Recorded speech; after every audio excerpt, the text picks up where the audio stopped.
या पुढची बातमी आदिवासी संघटनांचा उलगुलान मोर्चा हा सुरू झालेला आहे आणि मुंबई आग्रा महामार्गावर आंदोलकांनी अक्षरशः ठिय्या मांडलेला आहे। नाशिकच्या तपोवन परिसरातून मोर्चाला सुरुवात झाली आहे, तर आश्रम शाळेमध्ये काम करणारे कंत्राटी कर्मचारी सुद्धा यात उतरलेले आहेत। तर रस्त्यावर पदावर कायम करण्यासाठी आणि सगळ्या या कंत्राटी कर्मचाऱ्यांना पदावर पुन्हा एकदा सामावून घेण्यासाठी आणि नोकरीमध्ये कायम करण्यासाठी हे आंदोलन करण्यात आलेले आहे। आंदोलनामध्ये मोठ्या प्रमाणात आदिवासी आंदोलक सहभागी झालेले आहेत।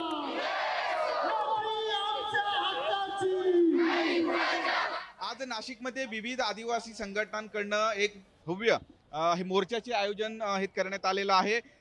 खरं तर गेल्या अनेक दिवसांपासून हे सगळे लोक आपल्या विविध मागण्यांसाठी आदिवासी विकास कार्यालयावरती आंदोलन करत होते, पण या आंदोलनामध्ये अद्याप तोडगा निघाला नाही। म्हणून आज नाशिकमध्ये ज्यात उलगलान मोर्चाचं आयोजन केलेलं आहे आणि हा मोर्चा आता सुरुवात झालेला आहे।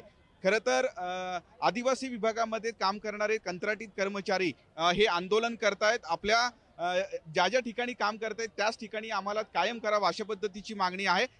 हे सगळे लोक आज उलगुलान मोर्चा काढतायत। मागच्या 48 दिवसांपासून हे सगळे आंदोलक आपल्या मागण्यांसाठी आंदोलन करत होते, पण आंदोलनामध्ये अजूनही तोडगा निघाला नाहीये।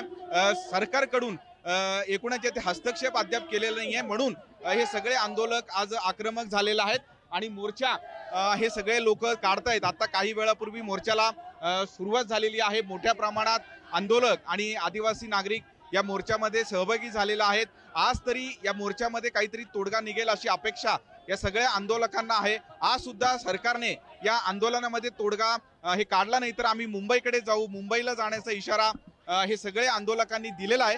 त्यामुळे सरकारच्या पातळीवर या सगळ्या मागण्यांवरती काय निर्णय होतो हे बघणं महत्त्वाचं असेल।